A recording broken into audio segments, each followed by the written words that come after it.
হাসি সবসময় সুখের অনুভূতি বোঝায় না, কষ্ট থেকেও অনেক সময় হাসি আসে।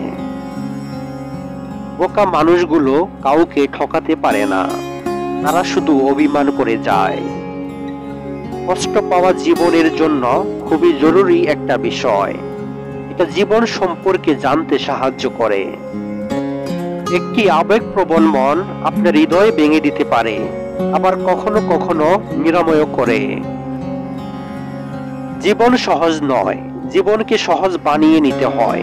কখনো প্রার্থনা করে, কখনো অপেক্ষা করে, কখনো ক্ষমা করে, আবার কখনো বা এড়িয়ে চলে। কে কখন কার কতটা আপন শুধু সময় তা বলে দিতে পারে।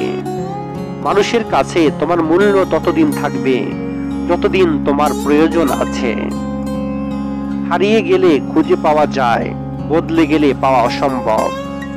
সময় যদি সব বলিয়ে দিত, স্মৃতি কি তবে তৈরি হতো? সময় যেটুকুই বলায়, যেটুকু মানুষ বলতে চায়, বাকিটা স্মৃতি হয়ে সারা জীবন মনেই থেকে যায়।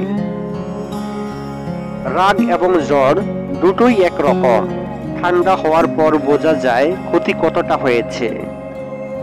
পরিবারের সাথে ধৈর্য রাখা হলো ভালোবাসা, অন্য মানুষের সাথে ধৈর্য রাখা হলো সম্মান করা, নিজের সাথে ধৈর্য রাখা হলো আত্মবিশ্বাস, এবং ঈশ্বরের প্রতি ধৈর্য রাখা হলো বিশ্বাস।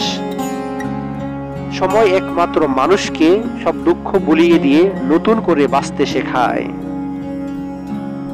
কেউ বলে বন্ধু বড়, কেউ বলে ভালোবাসা। আসলে যে সম্পর্কটি বজায় রাখে সে মানুষটি সবার সেরা। শিখতে হয় মাথা নিচু করে, বাঁচতে হয় মাথা উঁচু করে। মানুষ যদি তার জীবনে পরিবর্তন চায়, তবে সর্বপ্রথম নিজেকে পরিবর্তন করতে হবে। কারো অবহেলা মানেই জীবন শেষ নয়।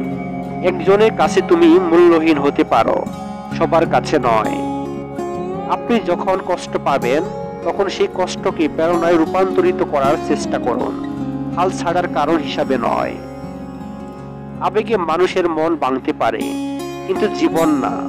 কিসের এত আবেগ? প্রেমিকা চলে গেছে, আত্মীয় স্বজন কষ্ট দিচ্ছে, বাবা মা ভুল বুঝতেছে, এতে আপনার এত ভেঙে পড়া যাবে না। জীবন সব সময় একভাবে চলে না। প্রেম একটি শক্তিশালী আবেগ। প্রেম অন্য সব কিছুকে গুরুত্বহীন করে দেয়, কারণ অন্য সব আবেগ এত বেশি শক্তিশালী নয়। আনন্দকে ভাগ করে নিলে দুটি জিনিস প্রাপ্ত করা যায়, একটি হচ্ছে জ্ঞান ও অপরটি হচ্ছে প্রেম। মন থেকে কাউকে নিজের থেকেও আপন ভাবলে তার অবহেলা সহ্য করার ক্ষমতা থাকে না।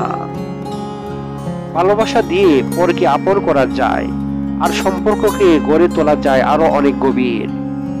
সম্পর্ক রক্তের বাঁধনে নয়, অনুভূতির বাঁধনে তৈরি হয়। যেখানে অনুভূতির বন্ধন থাকে, সেখানে পর আপন হয়। মায়া ত্যাগ করা শিখতে পারলে দেখবে কষ্ট কমে গেছে, কারণ মায়া জিনিসটা নেশার থেকেও খারাপ। ছোট ছিলাম, সব ভুলে যেতাম, সকলে বলতো মনে রাখতে শেখো। বড় হলাম, কিছু বলি না এখন, কিন্তু দুনিয়া বলছে ভুলে যেতে শেখো। যার সাথে কথা বললে মন ভালো হয়ে যায়, তার সাথে কথা কম বলুন, কারণ বেশি কথা বললে তার প্রতি আপনার আবেগ অনুভূতি কমতে থাকবে।